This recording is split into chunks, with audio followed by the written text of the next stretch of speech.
Реализация лекарственного обеспечения проводится по нескольким направлениям. Необходимые препараты в первую очередь получает льготная категория граждан – инвалиды. В 2018 году из федерального бюджета на их обеспечение получено 157 миллионов средств. На сегодняшний день эта категория пациентов в Ингушетии на 90% обеспечена необходимыми лекарствами. Люди с ограниченными возможностями здоровья пользуются социальным пакетом, в который входит лекарственное обеспечение, однако многие от него отказываются. На сегодняшний день в республике 75 тысяч инвалидов. И из 75 тысяч на сегодняшний день инвалидность сохранили около 10 тысяч человек. Ну, в этом, если так вот по процентным отношениям, это получается где-то около 10-11%. Это очень маленькая цифра. Это очень низкая цифра. Вот этот фонд, из которого вот мы обеспечиваем инвалидов лекарствами, он формируется именно из того социального пакета, который есть у этой группы населения, у инвалидов. Отказавшимся от социального пакета выделяют средства, направленные государством на лекарственное обеспечение. Если сравнивать использование соцпакета в других субъектах, в Ингушетии своими льготами пользуются только 10%. В республике есть категория больных, которые получают лекарства каждый месяц на сумму 200, а то и 400 тысяч рублей. Еще один нюанс. Помимо соцпакета, многие больные отказываются от аналогового препарата. Если основа фармакологическая одна и та же, да, то есть там разная упаковка, но внутри находится одно и то же лекарство. Одно лекарство, потому что оно брендовое, там соответствующая высокая цена, но фармакологическое действие у этих препаратов одинаковое. Мы пытаемся это объяснить нашим жителям, нашим пациентам, да, но зачастую мы встречаем непонимание. Я хотела бы, чтобы наши жители знали и понимали, что вот если есть препарат, который он называется аналоговый, это тот же препарат, это тот же фармакологическое действие имеет, как и брендовый препарат, и поэтому его действие так же эффективно, как и другого препарата. Лекарственное обеспечение – это мера государственной поддержки, ведь зачастую встречаются препараты, которые больной не в силах приобрести самостоятельно. В реанимационное отделение РКБ каждый день поступают десятки больных. Встречаются здесь и пациенты после ДТП, которым необходимо срочное оперативное вмешательство. Проведение оперативных вмешательств необходимо много не только инструментов, но и металлических конструкций, которые дорогостоящие. У нас эти больные, когда проводится им оперативное вмешательство, уходит до 200, 300, а то и 450 тысяч рублей только на приобретение металлических конструкций. Это на одного больного у вас? На одного больного. Так, особенно, когда это сочетанная травма. Приобретаете вот эти конструкции? Мы стараемся приобретать, в большинстве своем мы приобретаем. Металлические конструкции – очень дорогой аппарат, но еще дороже обходится реабилитация больного. В отделении есть необходимые лекарства, среди которых дорогие. Есть индивидуальный подход по чувствительности и так далее, по показаниям, противопоказаниям. Но в любом случае на каждого больного, который в реанимации, мы стараемся обеспечить лекарствами. Если вы вот посмотрите, какие назначения, я вот могу показать вам интенсивные листы. То есть здесь на каждого больного по часам расписано, что он получает.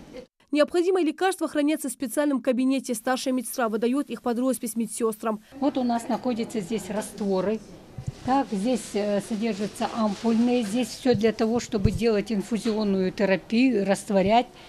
Здесь у нас также находятся медикаменты, которые и антибиотики, и гормональные препараты. Так, и находятся все системы шприцы, которые идут в сутки, большое количество идет на наших больных. Офтальмологическое отделение РКБ несколько лет назад получило современное оборудование, которое позволяет медикам бесплатно проводить оперативные вмешательства. Мы проводим такие операции, как вакуэмульсификация, катаракт, антиглаукоматозные операции, проникающее ранение глаз уже в экстренном порядке.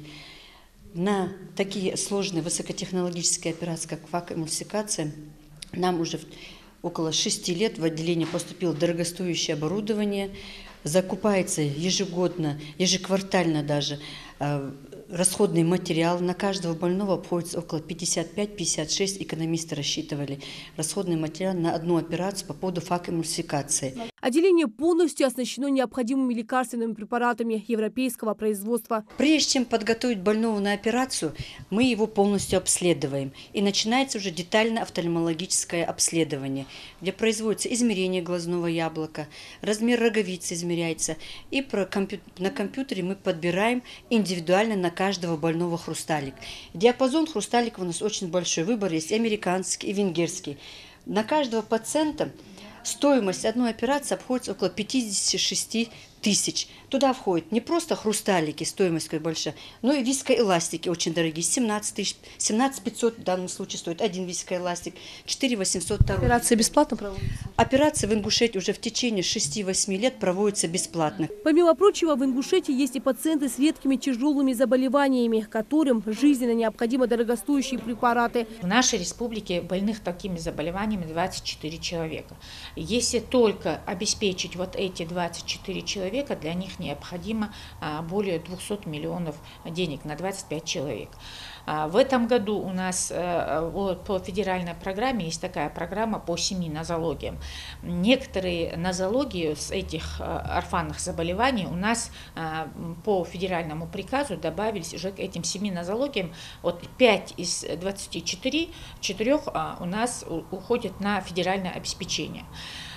Но оставшиеся все равно остаются за субъектом. И поэтому, конечно же, те средства, которые нужны на обеспечение данной категории больных, они для нашего бюджета очень накладны. Но, тем не менее, на сегодняшний день проводится огромная работа главой республики для того, чтобы вот по этим переданным получениям мы все-таки получили федеральные средства для того, чтобы обеспечивать наших больных лекарственными препаратами. Больные, которым необходимы срочные операции, встречаются часто. Буквально накануне после ДТП доставлен мужчина, которому необходим восстановительный курс при помощи металлических конструкций. Для того, чтобы там перелом костей таза, перелом бедренной кости, разного рода травмы, и там необходима конструкция, которая вот собирает, скажем так, кости малого таза.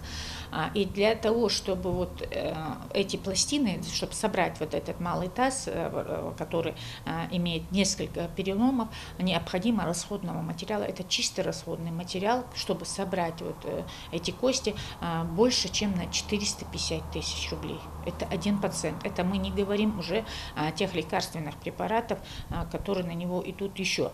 Если это идет вместе с лекарственными препаратами, то лечение вот этого одного пациента он вытягивает почти 1 000 000 рублей.